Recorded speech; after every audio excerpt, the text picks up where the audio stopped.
kecuali untuk mengikat persahabatan. Nah, di dalam bahasa Alkitab, mengikat persahabatan itu penginjilan. Jadi uang itu bukan untuk hidup. Lagi sekali, uang bukan untuk hidup. Tadi saudara sudah dibuktikan, orang kaya juga mati. Betul? Berarti uang bukan untuk hidup. 1000% salah. Kalau ada di antara saudara yang ditanya orang, kenapa kamu nabung? Kenapa kamu menyimpan uang? Lalu jawabannya, hampir 99% manusia akan menjawab atas pertanyaan itu, ya, untuk jaga-jaga. Betul tidak? Ya, siapa tahu. Saudara coba renungkan, apa arti kata ya untuk jaga-jaga? Coba jawab, apa artinya yuk? Nah, untuk yang jelek, semua arti kata ya untuk jaga-jaga itu untuk yang jelek. Ayo, betul tidak? Ya, siapa tahu kalau tiba-tiba, nah, itu betapa bodohnya orang yang punya banyak uang tapi hanya untuk jaga-jaga saja. Dia nggak akan pernah bisa menikmati uang itu karena untuk jaga-jaga. Bodoh sekali.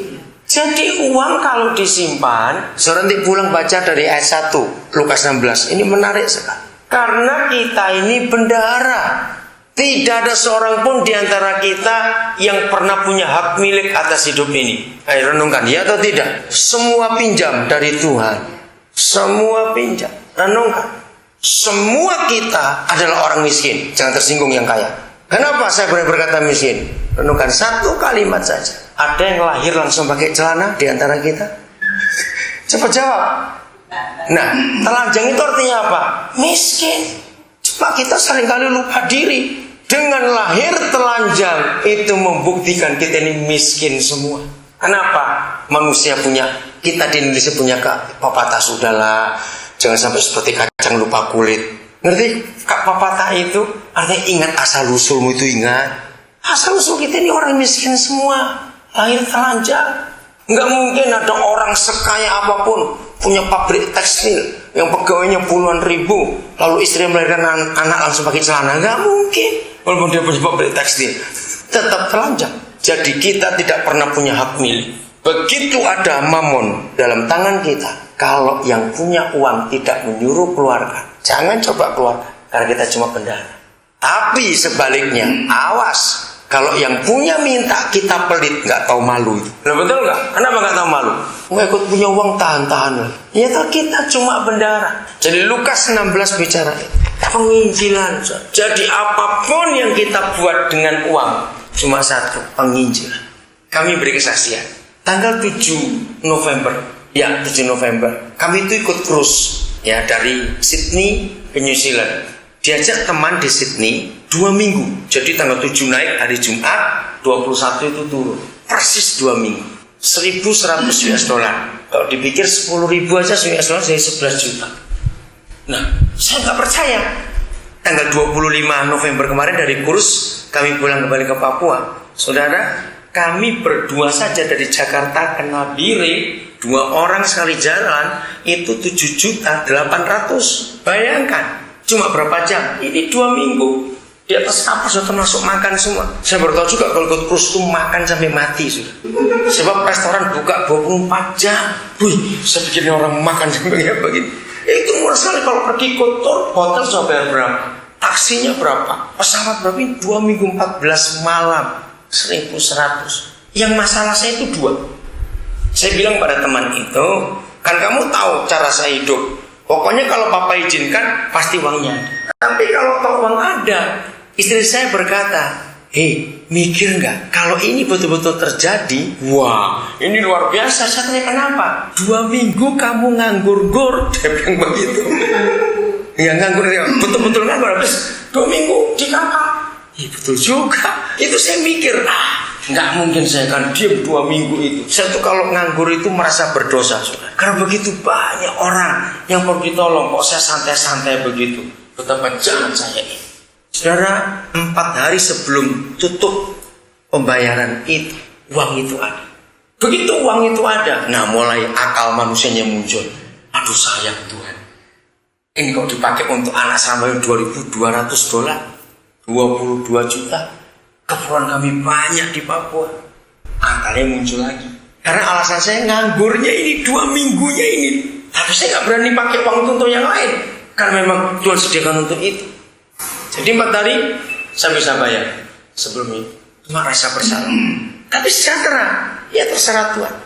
Tanggal 7 kami naik, itu malam berangkatnya, nggak bisa apa-apa.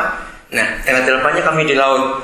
Karena tanggal 9-nya itu hari Minggu, kami turun Melbourne, dan saya khotbah di gerejanya Pak Yonatan. Sore kami naik kapal lagi. Nah, waktu tanggal 8 malam hari Sabtu itu, waktu kami ke ruang makan, memang kapal itu banyak orang Indonesia yang kerja. Terus salah satu karyawan itu memberitahu kami pada Iwan, nama Iwan yang ngajak kami. Kami ini biasanya kalau Minggu ada kebaktian. Oh kebetulan bersama saya ada pendeta. Oh ya boleh, nanti saya beritahu.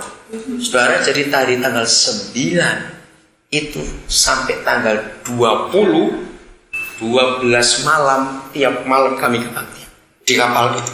Orang Hindu, orang Islam ikut dengar. Habis daripada mereka sudah selesai kerja, pas ada orang Indonesia, sampai ada satu orang poso yang sudah 12 tahun ikut kapal, yang belum pernah ada kebaktian tiap malam begini dalam satu trip itu. Jadi saya turun kapal merasa tidak bersalah betul karena saya nggak nganggur. Ngerti kata itu. Tuhan kasih kesempatan luar biasa.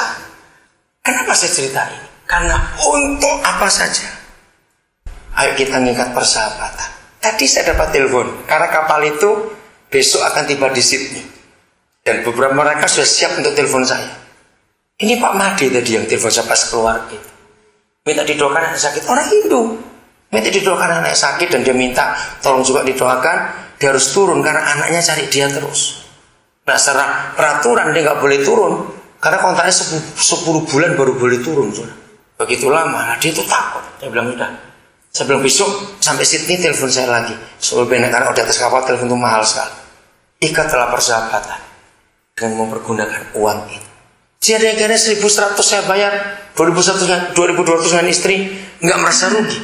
Karena berapa banyak orang 12 malam itu dengar firman di atas kapal itu. Luar biasa. Puji Tuhan, betul, tentu itu dahsyat sekali. Nah ayo kita pikir Lukas 12. Jadi uang hanya untuk mengikat persahabatan, bukan untuk disimpan buat jaga-jaga. Ingat itu baik-baik. Ya, jangan. Untuk persahabatan, nginjil. Kemarin kami dari pulau. Saya Natal dari hari Minggu sampai kemarin di 3 kampung. Nggak ada listrik, nggak ada jaringan, nggak ada sinyal HP. Saudara, kami pakai 4 motor. Kampungnya jauh-jauh. Kemarin turun, saya tanya kepada ketua tim, berapa bensin yang kita habiskan? Hampir 1.100 liter 4 kapal itu. Oli 2 dus ya untuk mereka. Karena kami bawa rombongan, kami memberkati, dan kami bawa makanan sendiri. Jadi yang berat itu makanan, kami bawa beras sendiri. Nah waktu berangkat kami drop dulu di lokasi-lokasi yang kami akan kunjungi. Jadi kami paling jauh, baru kami jalan kembali. Nah salah satu motorisnya itu orang Bugis, namanya Talib. Saudara, akhirnya mau gak mau dia ikut terus kebaktian itu. Dan malam terakhir Tuhan jamah dia, hidupnya dijamah Tuhan. Terus dalam ngomong-ngomong itu saya cerita, gimana cara saya menghubungi kamu? Kamu punya HP tidak? Aduh gak punya.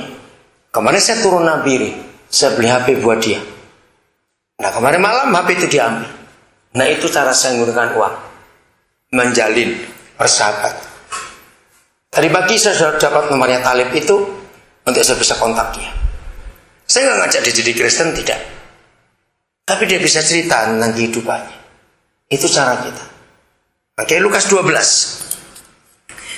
Kita sekarang akan lihat apa itu orang kaya. Ya, apa itu orang kaya? Lukas 12.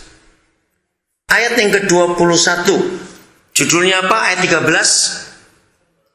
Orang kaya yang bodoh.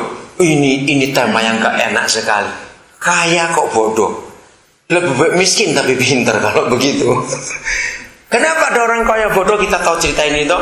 Ada seorang yang begitu hebat berkata, oh kekayaanku segini-segini, hai jiwaku banggalah kamu. Terus Tuhan berfirman, hei bodoh kamu, malam ini kamu mati. Lalu untuk siapa itu hartamu? Nah, ayat 21 itu begini.